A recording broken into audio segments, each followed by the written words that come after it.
¡No falles, gol! Negrete el tiro. ¡Aquí viene Luis, matador! Para Borghetti, que cabecea así. ¡Gol! ¡Chícharo, Chícharo, Chícharo, Chícharo, Chícharo! ¡Lo amo, Lozano, los amo, los amo! La alternancia continental entre América y Europa para organizar la Copa del Mundo obligaba a FIFA a elegir entre dos naciones latinas que presentaron su candidatura para organizar el Mundial de 1970. Una de ellas era Argentina, que por cuarta ocasión se postulaba para obtener la sede, esperanzados en de una vez por todas cumplir su anhelo de organizar el Mundial. La otra opción era México, un país con tradición futbolística, pero que claramente no tenía el prestigio de los sudamericanos, quienes para ese entonces ya se presumían como 12 veces campeones del entonces Campeonato Sudamericano de Fútbol. Sin embargo, uno de los factores que ponían en duda las opciones de México para ganar la votación era que en 1963 había sido elegido por el Comité Olímpico Internacional como la sede de los Juegos Olímpicos de 1968, por lo que ambos organismos dudaban sobre lo viable que sería organizar dos eventos tan importantes con tan poco lapso de diferencia, y en un país que, aunque se presumía como una economía estable, estaba lejos de las posibilidades de los países de primer mundo. Pero con lo que los argentinos no contaban era con que México había iniciado las gestiones para organizar la Copa muchos años atrás, para ser específicos, en el Congreso de FIFA de 1958, donde un delegado de nombre Antonio Obregón mencionó por primera vez el interés azteca por organizar la Copa del 70. Después de ese primer acercamiento, el entonces presidente de la Federación Mexicana de Fútbol, Guillermo Cañedo de la Bárcena, habló con dos de los hombres más poderosos del país en ese entonces, el presidente Adolfo López Mateos y el dueño de Telesistema Mexicano, Emilio Azcárraga Milmo, quien en 1959 se convirtió en el dueño del América y tenía una importante influencia en el medio futbolístico mexicano. Este último, desde que adquirió el equipo crema, tuvo la intención de construirle un estadio propio y así dejar el Estadio Olímpico Universitario, por lo que tras un concurso, el diseño ganador fue el de Pedro Ramírez Vázquez y Rafael Mijares, quienes presentaron una maqueta muy ambiciosa para un estadio enorme que no solo serviría como hogar de los americanistas, sino como un punto fuerte para competir por la sede mundialista. En agosto de 1962, 2 años antes de la elección final, comenzó la construcción del inmueble, en ese entonces a las afueras de la Ciudad de México, muy cerca de las tierras que alguna vez ocupó la hacienda de Coapa, y más específicamente por la zona de Santa Úrsula. Otro concurso fue lanzado para elegir el nombre, y el ganador fue Antonio Vázquez Torres, un hombre de León, Guanajuato, que bautizó sin saberlo al mayor templo del fútbol mexicano y quizá el estadio más importante en la historia de los mundiales, el Estadio Azteca. Ya con las gestiones internas realizadas, Cañedo comenzó a tener más influencia en el mundo del fútbol, hasta llegar a la vicepresidencia de la FIFA, hecho que le daba la oportunidad de viajar alrededor del mundo para convencer federaciones y conseguir adeptos que votarían en el Congreso FIFA de Tokio el 8 de octubre de 1964. De esa manera, y tras develar la impresionante maqueta del Estadio Azteca ya en construcción y convencer a los votantes de que la infraestructura y la experiencia de México 68 servirían para organizar un gran mundial, nuestro país obtuvo 56 votos por 32 de los argentinos, convirtiéndose así en la sede de la 9ª Copa Mundial de la FIFA y consagrándose también como el primer país en recibir los Olímpicos y el Mundial de forma consecutiva. Tal y como lo mencionamos en el episodio anterior, a la mitad del camino entre la elección y la llegada del Mundial, se presentó Inglaterra 66, importante prueba para un equipo mexicano que serviría como filtro rumbo al evento de casa. Poco antes de la decorosa eliminación, el 29 de mayo de 1966, la principal sede del evento fue inaugurada con un partido entre el América y el Torino, siendo ese el banderazo de salida rumbo al Mundial. Nacho Treyes se mantuvo al frente del seleccionado mexicano, esperanzado en vivir un proceso que nos permitiera trascender 4 años más tarde, y la primera prueba fue el Campeonato de Naciones de CONCACAF 1967, donde al caer con Guatemala, la esperanza del título se diluyó, acumulando otro fracaso.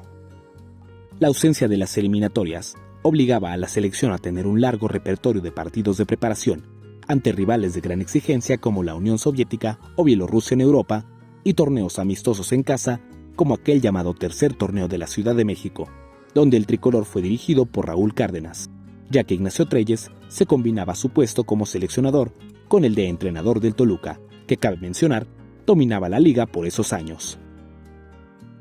Aunque la mayoría de los partidos disputados entre 1967 y 1968 eran con miras a los Juegos Olímpicos de México, hubo 2 encuentros que destacaron y se convirtieron en grandes resultados para la selección. El 10 de agosto del 67, México venció en el Azteca a Argentina por 2-1, y casi un año más tarde en el mismo inmueble, el rival fue Brasil, conjunto que viajó a la capital para disputar un par de amistosos, el primero ante la selección preolímpica y el segundo ante la mayor. La que disputaría los Juegos cayó 2-0. Pero con doblete del ídolo Enrique Borja y el descuento de Rivelino, el Tri Mayor vengó a los juveniles para concretar el primer triunfo de la historia sobre la verde amarela e inaugurar, según crónicas de la época, las celebraciones eufóricas en el Ángel de la Independencia tras un triunfo deportivo, pero sobre todo futbolístico, aunque eso quedaría de manifiesto 2 años después, durante la Copa del Mundo. El 12 de octubre de 1968, los Juegos Olímpicos eran inaugurados en medio de un ambiente de tristeza y luto, pues apenas 10 días antes, una terrible tragedia ocurría en Tlatelolco, con la represión y abatimiento de cientos de miles de estudiantes, y en la que no ahondaremos demasiado, pero que sin duda no podía dejar de mencionarse. Un día después de la apertura, México debutó ante Colombia en el Azteca, ganando apenas 1-0. Luego perdió 4-1 ante Francia y finalizó la fase grupal con una goleada contra Guinea, clasificando por primera vez a la siguiente ronda. En esa fase, Albino Morales y Vicente Pereda se convirtieron en los héroes de un tricolor que se instalaba en las semifinales y que ilusionaba con una medalla olímpica. Pero el cuento de hadas parecía muy bonito para ser cierto, y en la semifinal, la selección cayó ante Bulgaria, para después sufrir la misma suerte ante Japón, en un episodio triste que contaremos a detalle en otro video.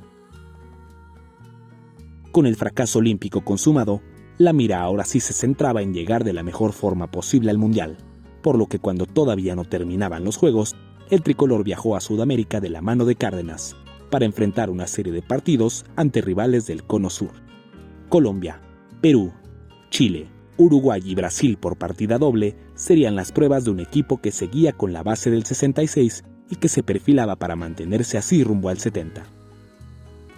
Los primeros 4 juegos dejaron saldo de un triunfo, 2 empates y una derrota, viajando a Río de Janeiro para enfrentar a Brasil en una especie de revancha del duelo en la capital mexicana. El Scratch contaba ya con jugadores como Félix, Carlos Alberto, Tostao, Babá y el Rey Pelé, pero un tricolor valiente y sin complejos volvió a salir victorioso con los goles del Chololo Díaz y el Chalo Fragoso, consumando otra gran victoria de México en contra de la Canariña. 3 días más tarde, Brasil ya no se dejó, y ahora sí venció al Tri, pero en Belo Horizonte, aunque las 2 victorias ante la entonces bicampeona mundial traían esperanza en el cuadro mexicano. El 68 cerró con un empate a 0 ante Dinamarca, pero en 1969 inició muy mal, cuando el primer día de ese año el Tri cayó ante Italia por 3-2. En los siguientes días, el Tri empató con la misma Azzurri y venció a Dinamarca y Colombia antes de aventurarse a una gira de preparación en Europa, donde el principal objetivo era mantener el nivel y pulir la lista que disputaría el torneo mundialista un año después.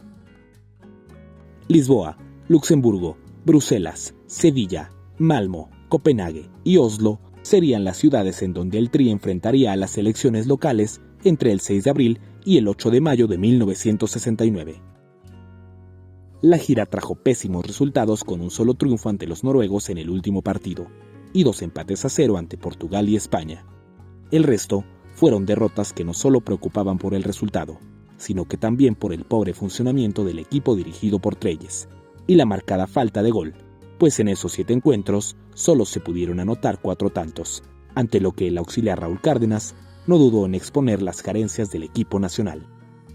De esa manera, una gira que supondría la consolidación del equipo terminó por dejar muchas dudas y una consecuencia irreversible, el despido de Nacho Treyes, quien tras dirigir en 1958, 1962 y 1966 dejaba el banquillo nacional apenas un año antes del Mundial Mexicano,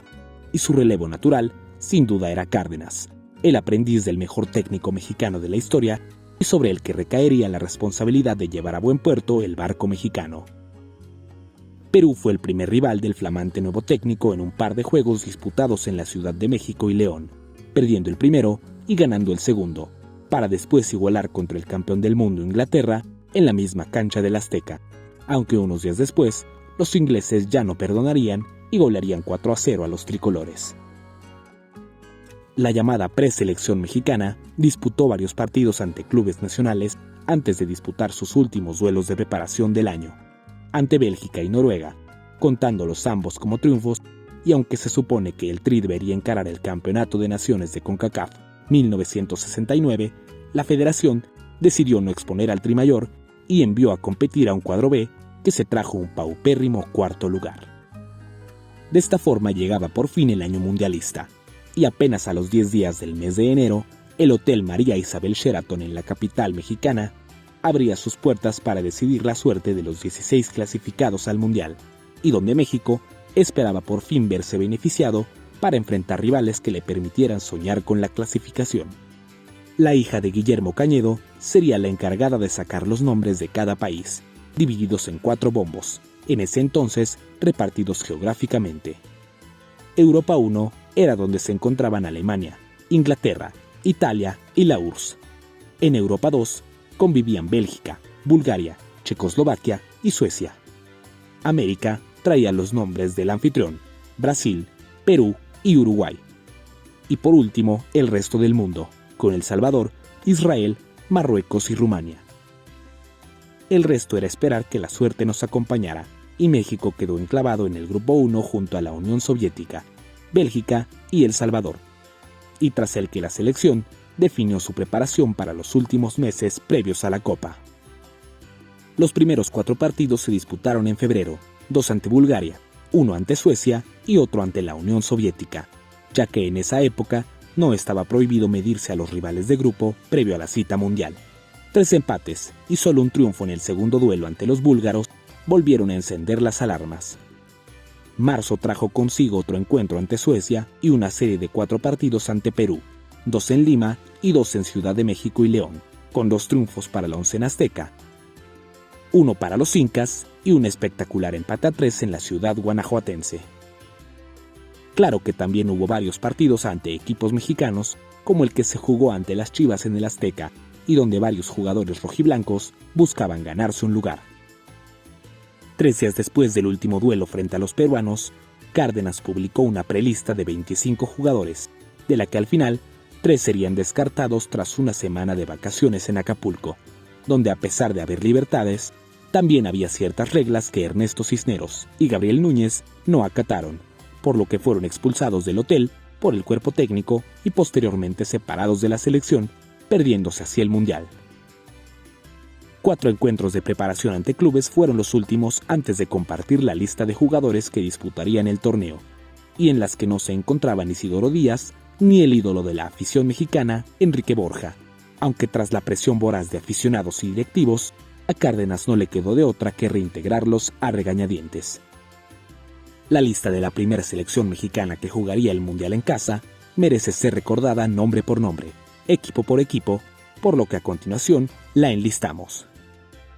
Ignacio Calderón de Chivas, Antonio Mota de Necaxa y Francisco Castrejón de Pumas serían los encargados de proteger el marco mexicano. Gustavo El Halcón Peña, Javier Calimán Guzmán y Juan Manuel Alejandres de Cruz Azul. Mario Pichojos Pérez, Guillermo Campeón Hernández del América, José Bantolrá de Toluca y Francisco Montes de Cruz Azul conformaron la férrea defensa.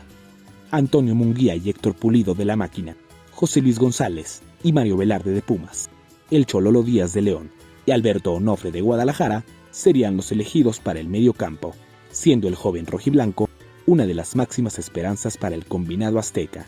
hasta que una fractura de tibia y peroné en un choque con Alejandres lo marginó de aparecer en la lista final, siendo sustituido por Marcos Rivas del Atlante.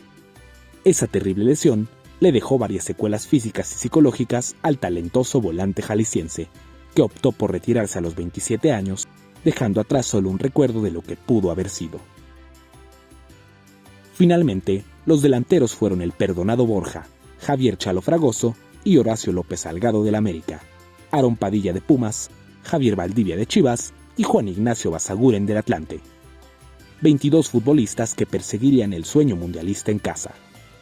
Finalmente, el 31 de mayo de 1970, la fiesta del Mundial arribaba a casa, y no solo supondría un punto de inflexión para el deporte nacional, sino que además fue el gran paso que convirtió al fútbol en el fenómeno global que conocemos hoy. México 70 fue el primer campeonato del orbe transmitido vía satélite a todo el mundo. Un esfuerzo titánico en el que podemos decir que tuvo mucho que ver Emilio Azcárraga Milmo. También vio debutar a las tarjetas como símbolo de castigo e implementó las sustituciones durante el partido.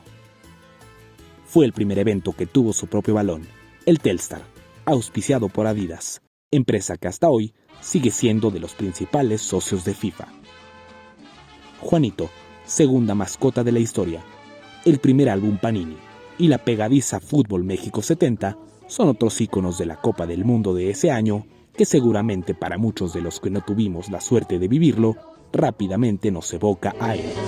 Fútbol México 70, Fútbol México 70. Regresando al día de la inauguración, aquel domingo al mediodía, más de 105,000 almas se dieron cita en el Estadio Azteca para presenciar una fastuosa inauguración que mostraba ante el mundo que México sería un anfitrión a la altura del evento. Y mientras la multitud abucheaba al non grato presidente Díaz Ordaz, la selección anfitriona y la de la Unión Soviética saltaban a la grama del Azteca para inaugurar la 9ª Copa del Mundo. La oncena mexicana que jugó por primera vez un partido mundialista en casa estuvo conformada por Calderón, Pichojos, Campeón Hernández, El Halcón Peña, Pantolrá, Calimán Guzmán, Héctor Pulido, Mario Velarde, López Salgado, Valdivia y Fragoso. Un poco por el extenuante calor de la capital mexicana y un poco por el nerviosismo de abrir tan fastuosa fiesta, provocó que rusos y mexicanos prácticamente se anularan durante 90 minutos, aunque sí con opciones para ambos equipos que hicieron a la gente levantarse de sus asientos en varias ocasiones. Givinodia al minuto 31 entró en los libros al ser el primer futbolista amonestado en la historia del fútbol. Sin embargo, la expectativa y el entusiasmo de la afición quedó muy por encima del juego visto sobre el pasto del Coloso de Santa Úrsula, y el resultado fue un amargo empate a 0, aunque eso ya era hacer historia para México, pues era la primera vez que no caía en un duelo inaugural. Por supuesto que las críticas no cesarían solo por el hecho de estar en casa, y ante ellas, Raúl Cárdenas avisó que su alineación ante El Salvador sería mucho más ofensiva. Y así fue, pues Campeón Hernández, Mario Velarde, Pulido y López Salgado salieron del once inicial para darle entrada a Antonio Munguía, La Calaca González, Enrique Borja y Aarón Padilla. El Tri fue muy superior a un débil combinado salvadoreño, y todo el primer tiempo buscó el arco rival, aunque los delanteros no estaban finos, y Borja volvió a acusar su falta de gol, contrastando con su estatus de máximo goleador del Tri. Sin embargo, al borde del descanso, llegó el primer grito de júbilo de todo un país, cuando Valdivia se quedó con un balón que el Cirano no había alcanzado, y con gran frialdad definió ante la salida del guardameta, con el primer festejo mexicano del torneo, a pesar de los reclamos centroamericanos. Justo esa fue la última jugada de la parte inicial, y en la primera del complemento, otra vez el Cabo perforó la red salvadoreña. La afición y los futbolistas querían más, y solo 12 minutos después, el Chalo Fragoso marcaba el tercero y prácticamente confirmaba el triunfo mexicano, que terminaría siendo más abultado gracias a Juan Ignacio Basaguren, quien escribió su nombre con letras de oro al convertirse en el primer suplente en anotar en una Copa del Mundo, y así decretar un resultado histórico que hasta la fecha nunca se ha repetido en nuestra historia mundialista. El 11 de junio de 1970 quedaba marcado como la fecha que tenía que pasar a la historia, cuando México, respaldado por casi 110,000 personas en el monumental Estadio Azteca, saldría a confirmar su pasaporte a la siguiente ronda del Mundial, enfrentándose a la selección de Bélgica. Ambas selecciones tenían la intención de salir a ganar, pero el fútbol trabado que desplegaban mantenía la igualdad aunque con un ligero dominio de parte de los aztecas.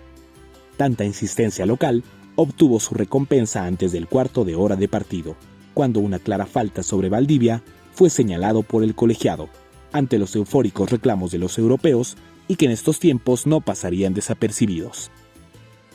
El encargado de cobrar sería el capitán Peña, quien, mostrando el temple que siempre lo caracterizó, venció al arquero belga y adelantó a los mexicanos ante otro grito de júbilo del público local. Los guindas siguieron por el mismo camino buscando el segundo gol, ante las pocas aproximaciones europeas que los defensores mexicanos controlaban impenetrables. El segundo tiempo siguió por la misma tónica, un juego trabado con oportunidades para ambos equipos, pero que inclinaba un poco la cancha hacia el equipo vestido de blanco, sin que ninguna opción pudiera exigir en demasía a Calderón, salvo por una jugada que pudo aguar la fiesta,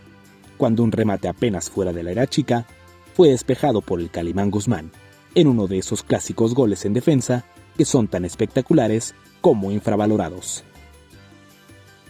Un gol más de México pudo darles el primer lugar del grupo. Sin embargo, el marcador ya no se movió y tras el silbatazo, la selección mexicana finalmente llegó a un lugar con el que soñó durante 40 años, la siguiente ronda de la Copa del Mundo, provocando ahora sí el éxtasis total de una afición que sufrió lo indeseable para alcanzar esa meta y que no dudó en salir a las calles a celebrar el mayor triunfo de México en los mundiales hasta ese momento, adornando con su entusiasmo e inaugurando el Ángel de la Independencia como sitio no oficial de las celebraciones deportivas en nuestro país.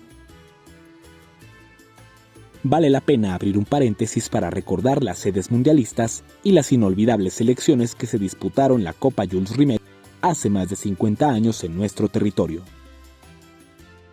El Grupo 2 participó en el Estadio Cuauhtémoc de Puebla y en el Luis Gutiérrez Dosal de Toluca, hoy conocido como Nemesio X, en donde los bicampeones mundiales Italia y Uruguay avanzaron por encima de suecos e israelíes. El 3 era el llamado a ser el grupo de la muerte con el campeón defensor Inglaterra, que a pesar de seguir contando con figuras como Bobby Moore y Gordon Banks, se ganaron la enemistad del pueblo mexicano al traer su propia comida y sus propios cocineros, sin olvidar todavía el calificativo de salvajes que su técnico Alf Ramsey le había puesto al tricolor 4 años antes. La antítesis de ese conjunto era un cuadro alegre vestido de verde-amarelo que encontró en el Estadio Jalisco de Guadalajara un segundo hogar, donde sus figuras Carlos Alberto, Tostao, Jairzinho, Gerson, Rivelino y sobre todo el Rey Pelé sintieron el respaldo de un público que se les entregó totalmente. Justo en el duelo que enfrentó a británicos y amazónicos, llegó la más increíble atajada de la historia de la Copa, cuando Pelé remató picado de forma casi inatajable ante Banks. Pero aún 52 años después, seguimos preguntándonos cómo fue que ese balón no entró. Al final, ambos seleccionados avanzaron. Alemania Federal, Perú, Bulgaria y Marruecos se enfrentaron en León, Guanajuato, donde Gerd Müller comenzaba su leyenda perforando los marcos rivales sin descanso, y una sorpresiva escuadra inca, liderada por Teófilo Cubillas, desplegaba un fútbol bastante agradable que sanaba un poco a su pueblo en desgracia, que justo el día de la apertura del Mundial sufrió un terrible terremoto que dejó aproximadamente 45,000 fallecidos. Tal y como la cédula del Mundial indicaba, el segundo lugar del Grupo 1 debía medirse en Toluca al ganador del Grupo 2, lugares que ocuparon México y la poderosa Escuadra Azzurra. El 14 de junio de 1970, México e Italia salieron a batirse bajo el inclemente sol de la capital mexiquense. Enrico Albertozzi, Giacinto Facchetti, Gianni Rivera, Sandro Mazzola, Roberto Boniseña y Luigi Riva eran solo algunos de los nombres que conformaban el equipo bicampeón del mundo. De ese tamaño era el monstruo al que el bravo y valiente local le haría frente desde el minuto 1. Sin temerle, e incluso faltándole al respeto desde los primeros minutos del partido, más específicamente al minuto 13, cuando José Luis González se encontró con un balón en el área, y sin pensarlo 2 veces, lo empalmó de 3 dedos para adelantar a México y desatar la algarabía en la afición. Lamentablemente, esa fue la única alegría que el tricolor pudo darle a los aficionados asistentes esa tarde al estadio, a pesar de que durante varios minutos dominó el encuentro. Pero al minuto 25, Javier Guzmán desvió un tiro de Domenghini que no llevaba nada, pero que tras el rechace terminó por descolocar a Calderón, quien ya no pudo evitar que el balón se fuera al fondo. El Tri quiso reaccionar, pero por alguna razón llegó uno de nuestros grandes males, la falta de capacidad de reacción, pues aunque tras el gol italiano hubo oportunidades de ambos bandos, México nunca pudo sobreponerse y en solo 13 minutos los azzurri definieron el juego y con doblete de Riva y uno más de Gianni Rivera endosaron un muy doloroso 4-1 que no encontró respuesta y dejó al equipo guinda eliminado de su Copa del Mundo. De esta manera culminaba ese larguísimo proceso dando un paso hacia adelante y que nos hacía suponer que a partir de ahí solo avanzaríamos y las cosas iban a cambiar. Sin embargo, lo único que ya no volvió a aparecer nunca más fue el bellísimo uniforme marrón del equipo mexicano.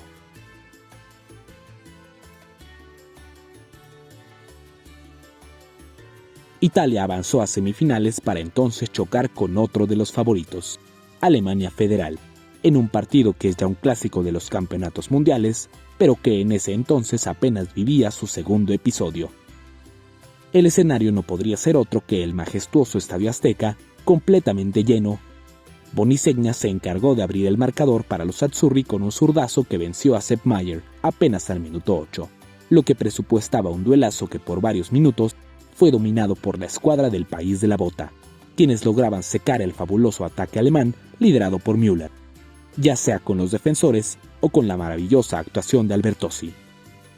A pesar del 1-0, las emociones no dejaban de llegar, con acercamientos en ambas porterías y un asedio alemán que no paraba, mientras los defensores tenían que emplearse a fondo e incluso pelear contra sus propios errores como el de Albertossi, que estuvo a punto de convertirse en el empate. La emotividad ya rodeaba un juego que nadie se quería perder, y para muestra, el brazo inmovilizado de Franz Beckenbauer, quien se dislocó el hombro tras caer aparatosamente en el área. No fue sino hasta el minuto 90 que Schindlinger se encontró solo en el área chica para vencer a Albertossi y asegurar 30 minutos más de un partido que ya de por sí era emocionante. Pero lo que vendría se quedaría en la memoria de todo aquel que lo vivió, y gracias a las crónicas y una placa en las afueras del Estadio Azteca, pasó a la memoria colectiva y quedó como una leyenda que será difícil de olvidar. Apenas al 94, Müller aprovechó una muy poco común falla en la defensa italiana y adelantó a su selección. Pero 4 minutos después, la falla fue de la defensa alemana, bien aprovechada por Tarcisio Burnic, quien volvió a igualar los cartones. Los alemanes se lanzaron al frente, pero antes del final del primer tiempo extra, Luigi Riva volvió a adelantar a su equipo. Mientras Beckenbauer parecía ya no poder más con el dolor de su hombro, el segundo tiempo dio inicio, y gracias a la insistencia germana, Müller empataba otra vez el duelo, aunque no por mucho tiempo, porque tras el saque del centro, Gianni Rivera acercó a Italia a la final por enésima vez. No hubo tiempo para más, y tras una batalla inolvidable sobre el césped del Azteca, Italia vencía a Alemania en un juego que se inmortalizaría con el mote de El Partido del Siglo. Gracias a ese triunfo, los italianos se ganaron el derecho de enfrentar a Brasil, que había pasado por encima de 2 rivales sudamericanos, ante Perú en el que quizá fue otro de los mejores partidos del torneo, y ante Uruguay en una reedición del Maracanazo de 20 años atrás, y donde Pelé hizo una jugada que quizás si hubiera entrado, no sería tan recordada. El 21 de junio de 1970, 2 bicampeones mundiales se enfrascarían en una batalla histórica que tendría como recompensa quedarse para siempre con la Copa Jules Rimet. Al minuto 18, Tostao realizó un saque de banda para Rivellino, que como si de una cuestión telepática se tratara, centró exactamente hacia donde se encontraba Pelé, quien marcó el primer gol del juego con un cabezazo que sorprendió a su propio marcador Burnic, quien después comentaría con asombro que O'Reilly y él saltaron al mismo tiempo. Sin embargo, cuando el italiano volvió al piso, Edson Arantes do Nascimento seguía suspendido en el aire. 20 minutos después, Bonissegna empataba tras una precipitada salida de Félix. Aunque eso le daba cierta esperanza a Italia, el talento de Brasil que hacía convivir en el mismo equipo a los 5 mejores creativos de la Liga Amazónica, gracias al genio del técnico Mario Lobo Zagallo, terminó por imponerse. Pelé asistió a Gerson y Jairzinho, quienes al 66 y al 71 se hicieron presentes en el marcador, solo para que al final Arantes do Nascimento diera cátedra de la tranquilidad y clase con la que jugaba, asistiendo a un desbocado Carlos Alberto que definió cruzado para confirmar que él sería el capitán que levantaría al cielo de la capital mexicana la Copa Jules Rimet, confirmando a Brasil como la primera tricampeona del mundo y quedándose para siempre con el bello trofeo que representaba a la diosa de la victoria Nike, aunque años después sería robada por unos criminales y posteriormente fundida, acabando así con la etapa romántica de los mundiales. De esta forma, se confirma que México 1970 fue un punto de quiebre en la historia de la Copa del Mundo, el último mundial que contó con la Jules Rimet y el primero que globalizó al fútbol, convirtiéndolo en el deporte más popular del mundo y un fenómeno de masas digno de ser contado. Por ello, decidimos ampliar un poco más la información y no quedarnos solo con la participación mexicana. Si este video te gustó y quisieras conocer más de la historia de México en los mundiales, no olvides darle like, suscribirte a nuestro canal y compartir este video, para que nuestra comunidad continúe creciendo y podamos seguir contándote las historias mejor guardadas en el baúl del fútbol mexicano.